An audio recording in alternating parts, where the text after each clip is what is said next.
Mesdames et messieurs, bonjour. Bienvenue à cette deuxième émission que nous allons consacrer au blocage. Si vous n'avez pas suivi la précédente, le lien va s'afficher à gauche ou à droite de votre écran. Dans cette précédente émission, nous avons abordé le blocage, mais également comment travailler la respiration pour éviter les blocages. L'émission d'aujourd'hui complète donc la précédente. Dans cette émission, nous allons aborder l'Erasme, une technique articulatoire mais aussi mécanique qui permet d'éviter les blocages au quotidien. À bientôt.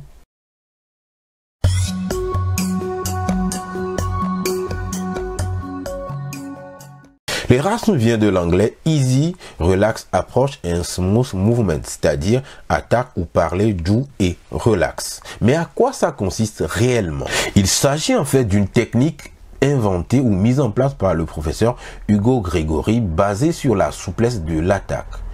Mais pourquoi cette technique marche-t-elle? Selon Wingate, qui s'est également intéressé au bégaiement, les disfluences sont des problèmes syllabiques ou intrasyllabiques qui interviennent en début ou au milieu du mot. Selon lui, les difficultés dans le cas du bégaiement n'est pas liées à un son, mais plutôt des difficultés de transition ou de passage d'un son à un autre.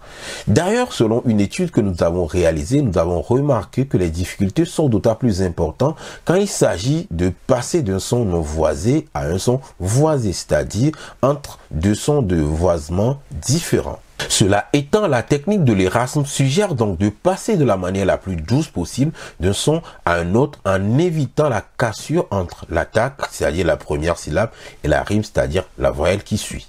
Selon Monfray, cette technique vise à obtenir un parler confortablement plus lent avec une attaque douce des sons initiaux, mais également avec des liaisons articulatoires plus relaxes. Pour s'entraîner, on va partir d'une liste de mots, mais également d'un enregistreur vidéo pour avoir un retour sur sa production. Également, la difficulté serait d'appliquer quotidiennement cette technique dans la vie de tous les jours. Concrètement, nous allons prendre un exemple. Dans le mot bateau, par exemple, il s'agira d'adoucir les deux premières syllabes, c'est-à-dire le B et le A. Pour articuler ce mot, par exemple, une personne qui bégaye aura tendance à appuyer de manière articulatoire sur le premier phonème, c'est-à-dire le B. Donc, il faut éviter cette manière. Mais comment y procéder? Au lieu de contracter les mouvements pour articuler le B, on va les relâcher, c'est-à-dire que les deux lèvres vont à peine se toucher. On va même chuchoter pour avoir un B le plus relâché possible, c'est-à-dire on peut faire du genre, c'est-à-dire que les deux lèvres vont à peine se toucher et s'effleurer comme je le disais. Ensuite, nous allons ajouter la voyelle A un peu prolongée, le A, ce qui va faire un bas très souple.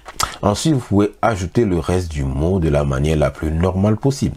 Si c'est une technique qui vous intéresse, vous pouvez vous entraîner tous les jours pour y arriver. Vous pouvez également vous rapprocher d'une orthophoniste qui vous permettra de pouvoir travailler et bien évidemment de comprendre au mieux cette technique. Vous pouvez également m'écrire sur les mystères du langage @gmail.com.